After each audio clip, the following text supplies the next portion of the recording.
Passionate, dedicated, and authentic, Tom Kelly excelled as the voice of the U.S. ski team through 3 decades and 100 Olympic medals. Growing up in Madison, Wisconsin, Kelly thrived as a multitasking journalist on the local scene.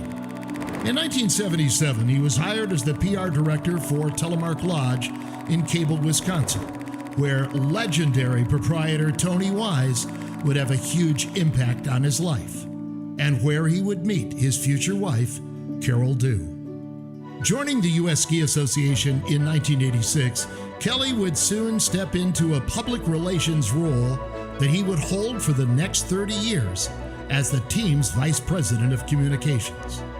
A poll of ski journalists singled out one word to describe Kelly's style: authentic. During Kelly's tenure, the disciplines expanded dramatically with the addition of freestyle, snowboarding, and free skiing. Always on the cutting edge of technology, Kelly was ahead of the game as the tools evolved from typewriters, teletype and fax machines, to today's 24/7 social media. Kelly carries an encyclopedic memory of race history. He's a prolific writer, a skilled photographer, and an inspirational public speaker. He served as chairman of the U.S. Ski and Snowboard Hall of Fame and is currently chairman of the Alf Engen Ski Museum.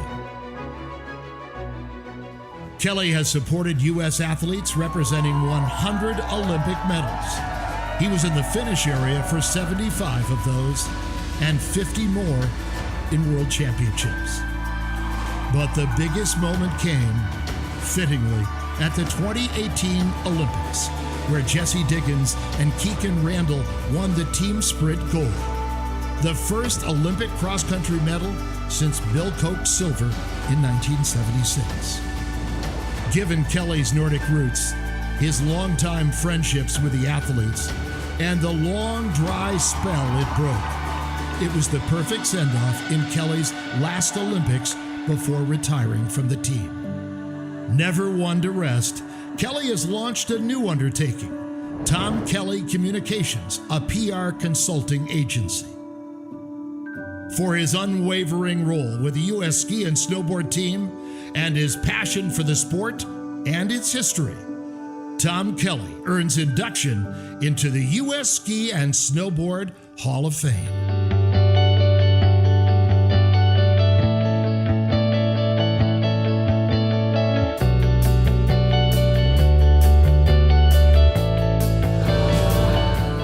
TK is with his lifelong partner there, Carol Dew, not only escorting, but getting a good kiss on stage. And the Medal of Honor will be presented by his dearest friend, Peter Graves.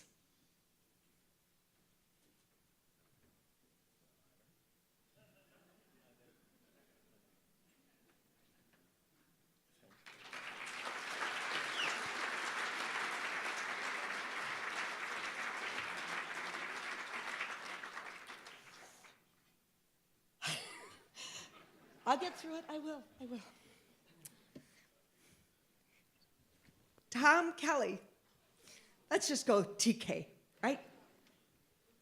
Having been elected by representation of the 15 million skiers and snowboarders in America, we hereby bestow upon you our country's highest snow sport award, the Medal of Honor, and confer upon you from this day forward, April 6th, 2019, in Salt Lake City, Utah, induction into the U.S. Ski and Snowboard Hall of Fame, where all of your accomplishments will forever be remembered.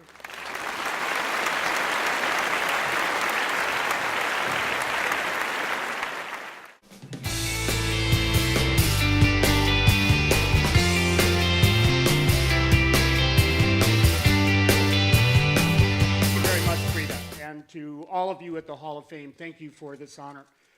The Hall of Fame has been important to me for many, many years, and I'll tell you a little bit more about that. This is always a great gathering, and what's so especially important to me as an inductee is it's the gathering of my peers, the people, the colleagues in the industry, my former employees.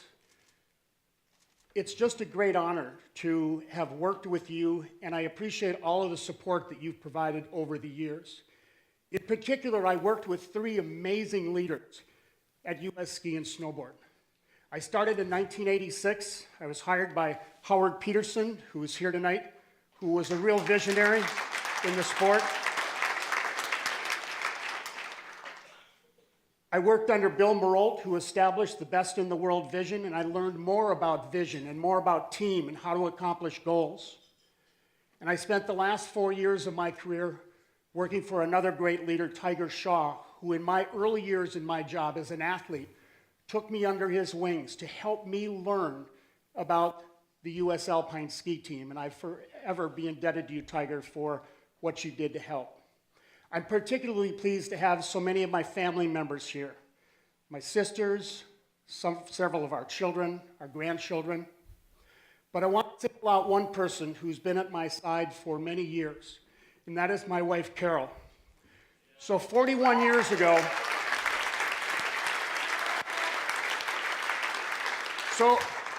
I got this job. I'd lost a newspaper job in a strike, and I got this job at a ski area, a telemark ski area in northern Wisconsin, as the PR director. I didn't know what I was doing. I didn't know what being a boss was or a leader, but somebody said, you need to hire somebody to help you. I didn't know what that meant. But on my very first day at work, November 29th, 1977, this woman with the frizzy hair walks in my door and says, I'm Carol, I'm a friend of the boss's wife, and I'm here to work for you. So I gave her a desk, I gave her a seat, I said, I don't know what you're gonna do, but we'll figure it out. And for 41 years, she's been at my side. She's been there at my side at home while I was traveling the world, and she's been at my side when at 2 a.m. in the morning, I'm on my laptop watching a live stream of a ski race somewhere, and somehow she learned to sleep through all of that. So I want you to think for just a minute about your first Olympic memory. What is the first thing, when you think about it? And the Olympics really bring this out in people. If you're skiers, maybe it's something like 1964. Billy Kidd and Jimmy Huga hugging their coach Bob Beatty in the finish line. The first American men's medals. Or maybe it's 1976. Franz Klammer of Austria coming down Patrickhoffel, just out of control. Bob Beatty, Frank Gifford calling it on ABC. Just igniting the world around ski racing. Or maybe it's 1984, Phil and Steve Mayer, the twins, on the final day of the Olympics in the slalom, taking gold and silver. An amazing effort. For me, as Dan said, my first Olympic memory came in 1960. I was 7 years old, Madison, Wisconsin, never heard of skiing, never heard of the Olympics. Home from school with the measles, Mom needed to go to the store. She couldn't take me along, so she put me on the couch, put the Olympics on television, said, don't move. Now, Pat and Barb, being the old boy that I was, right? I stayed there on the couch and I watched that Olympics, and I saw Penny Patou win silver in the downhill coming down that course at Squaw Valley, and something in my mind said, this is what I want to do. And I somehow followed that dream. It was 10 years before I would actually ski myself. But we had a ski jump in Madison, and I would go out to that ski jump and photograph the U.S. ski team, athletes like Ron Steele, who I've come to know here. And I became the team's photographer. And that just led me up a pathway. But along the line, I had a mentor, really my first mentor in the sport. His name was Tony Wise. And he really believed in the power of history and the power of telling a story. He was a crazy entrepreneur, but he knew how to get a message across. And he taught me about history. And I went to his Hall of Fame induction up in Ishpeming, this little town where organized skiing began in 1905. And I learned about the Hall of Fame, and I walked through that honor hall, and I looked at all of these great names. And today, when I go back there, it's something I'm passionate about, to walk through that hall and look at the names. And I'll look up there and I'll see Bill Koch. And in 1975, while at Telemark, I worked with Bill Koch, and I didn't know anything about cross-country skiing. Marty Hall, honored member who was inducted last year, was the coach. But this was the first time I'd seen an elite ski athlete.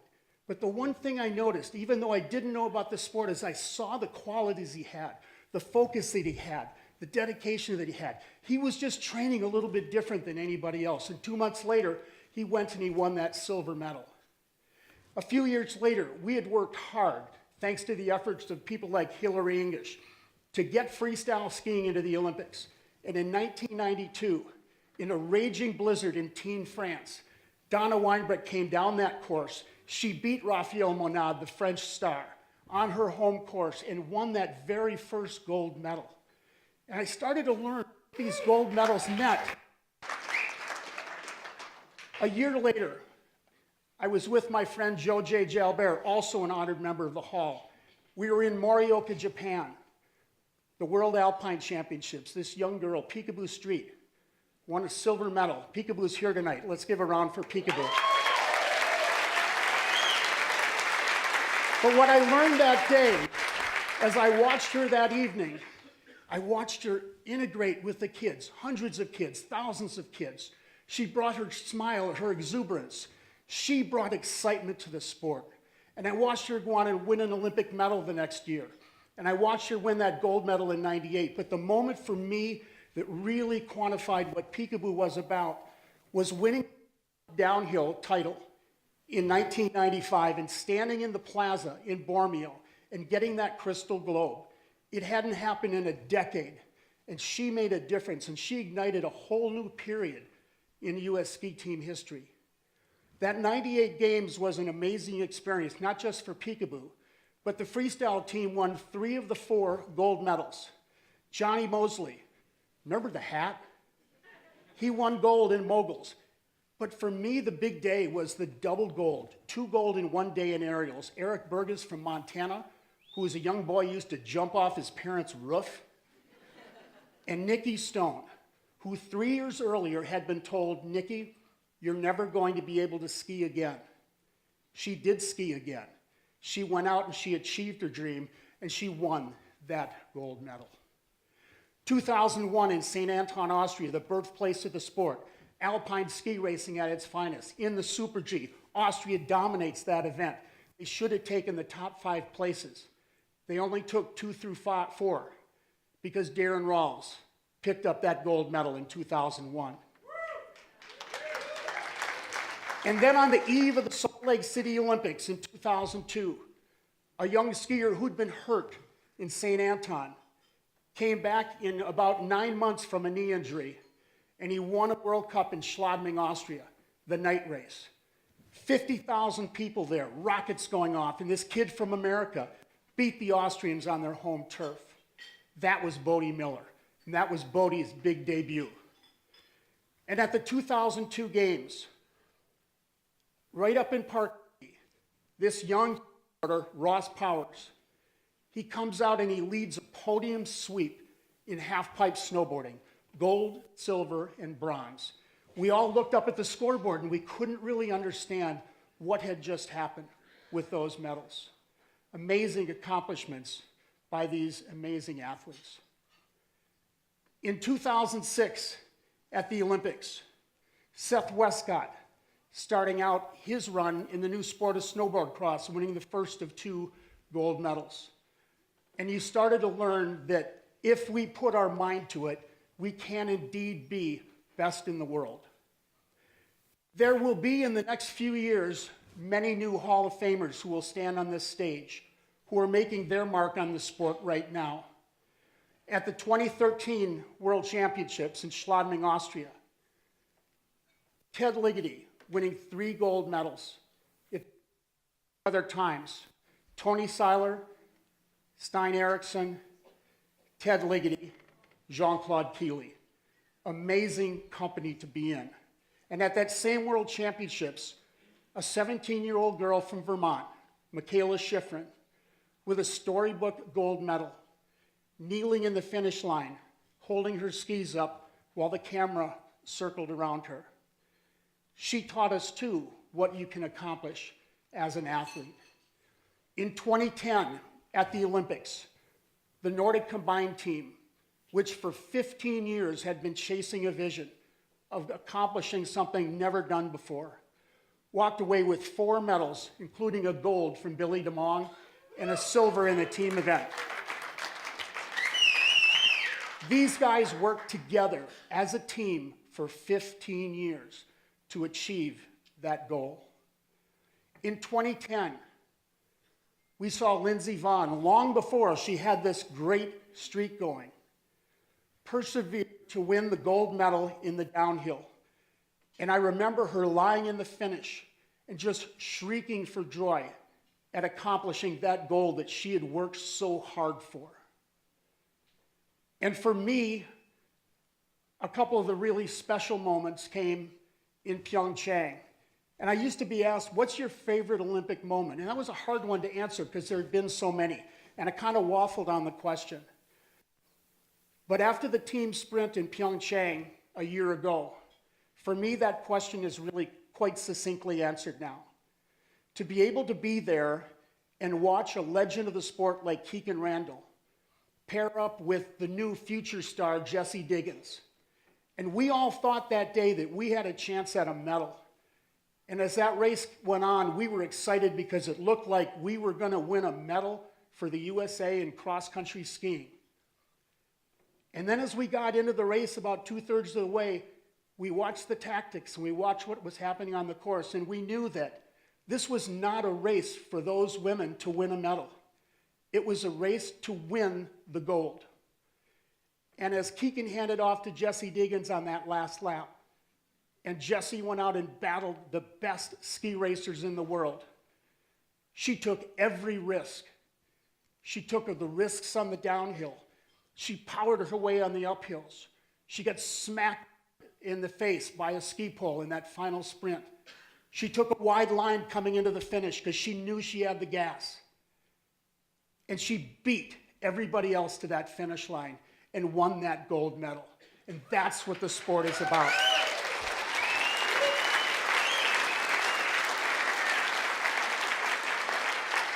But what I've learned is that the medals may attract the interest, and that's what we all cheer for. But what we take away from these athletes is something much deeper. You've heard this from athletes tonight, from Hillary, from Andrew, from Kristen, that what we take away is very special, and it's a lesson for us. Athletes entertain us. They educate us. They motivate us. They teach us about achieving goals. They teach us about life. And those are the pieces that, for me, are the most important experiences that I've had. I want to leave you with a story of an athlete who's extremely important to me, and that's Kelly Clark. As a teenager, just a few miles up the road in Park City, she won an Olympic gold medal. And in her career as a half-pipe snowboarder, she went to 5 Olympics. She medaled in 3 of those Olympics. And in the 2 she didn't medal in, she finished 4th. Both times losing a position to a teammate. And I remember her in 2006 in Bardonecchia. She'd just given up the medal after the 3rd run. And she sat in the finish at the bottom of the pipe, her head in her hands, just trying to collect her thoughts, disappointment and heartbreak.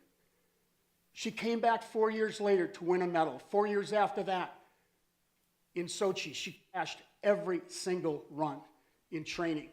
She crashed in qualifying, finally made it. Crashed in the first 2 of her 3 competition runs. She's sitting dead last with 2 teammates in medal position going into the 3rd run. And she pulled it together and she won that bronze medal. In Pyeongchang, just 14 months ago, she stood in medal position after the 2nd run. But on the 3rd run, her teammate Ariel Gold beat her to the medal. It was another heartbreak for her. But she's a good teammate. And she congratulated Chloe Kim and Ariel on their medals. And that evening, as we did a team celebration, Kelly was in the audience to support her teammates. But her teammates weren't there to be celebrated. They were there to celebrate their mentor, Kelly Clark, and present her with a special medallion. And as Kelly stepped forward to say a few words, she fought back the tears, and she said something that I think really typifies what athletes are about. She said, "If your dreams do not include others, your dreams are not big enough. When Kelly Clark retired last summer, when she looked back at her career, it wasn't about the medals that she won. It was about what she left behind for others, what others had been able to accomplish as she progressed her sport. That, to me, is what really sets athletes apart, and it's what we can all learn from them. I've had an amazing experience, and it's impacted me deeply. And I'm proud to have been a storyteller and to have shared those stories with you and many others around the world. And to my fellow inductees, I invite you to Ishpeming this September so that I can take you through that Hall of Honor and you can see those people who came before and the impact that they had on you and your sport. As I've said for many years, history is the roadmap to the future. Thank you very much.